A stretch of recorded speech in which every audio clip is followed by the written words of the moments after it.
Chapter 15, The Mountain's Secret. The stone halls of Iron Hollow breathed with ancient strength.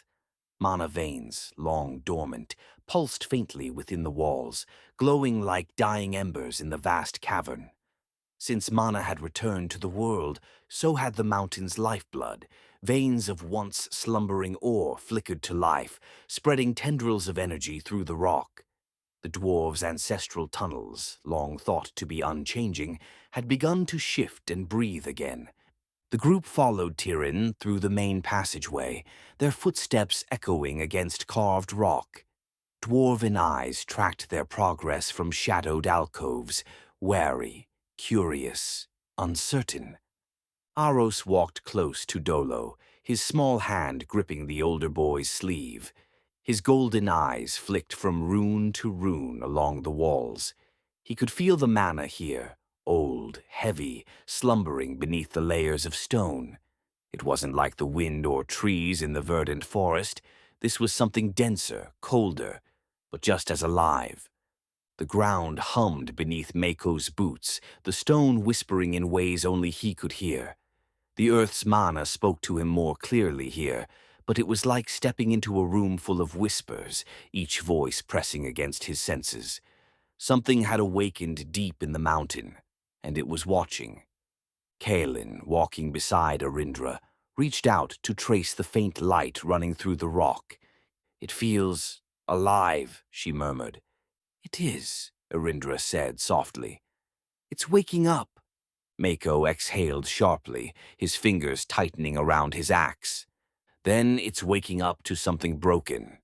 Ahead of them, Pip scampered along, wide-eyed at every rune-etched pillar, glowing crystal, and intricately carved doorframe they passed. "So," she piped up, trotting beside Terran, "I've been meaning to ask, do you dwarves have any good snacks?" Tyrion frowned down at her, clearly caught off guard. "Snacks? Yeah. You know, travel food, special rations, something delicious and preferably not dried meat." Tyrion's thick brow arched. "You're asking about food when the shadow threatens to consume the mountain?"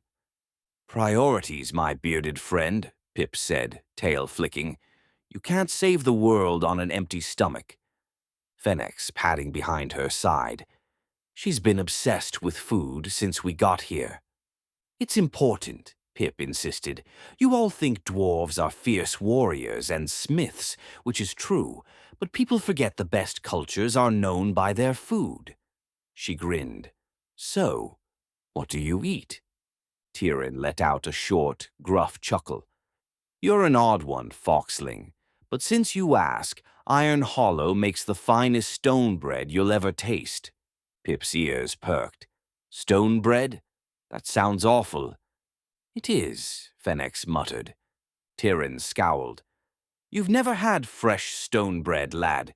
You warm it by the forge, dip it in ale, and it'll fill your belly for hours." Pip considered this, tapping a claw against her chin. "Okay, that sounds acceptable." Mako smirked. "More like inedible." Pip wagged a finger at him.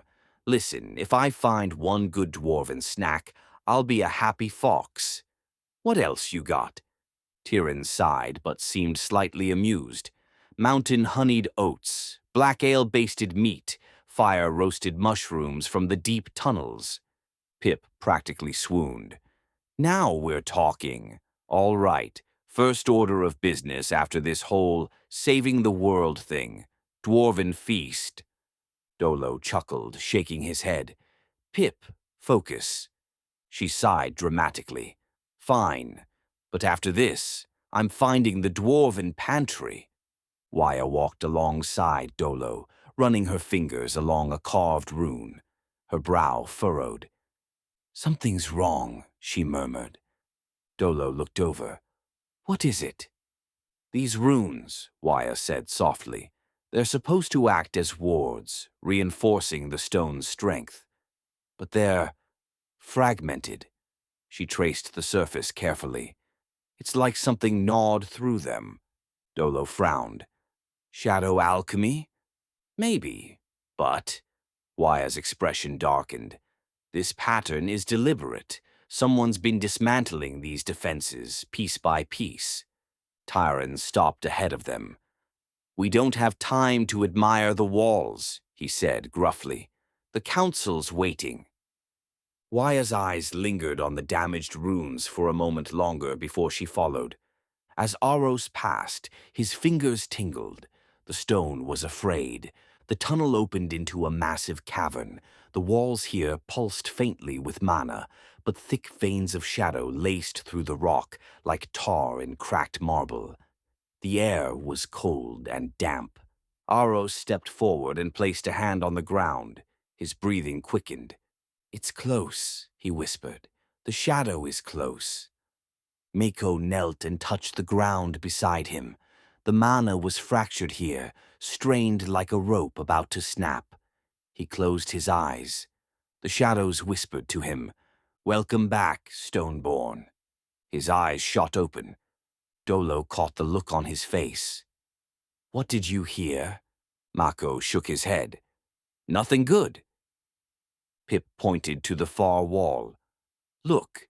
Etched into the stone was a symbol, the world tree encircled by a serpent devouring its tail. Beneath it, runes flickered with sickly red light. Waya exhaled. "They've marked the path to the heart." Tyrion raised his axe. The mana within him stirred. Fenix's ears twitched. "Something's watching us." From the shadows, faint shapes shifted. Eyes opened in the darkness. The Shadowborn were already here.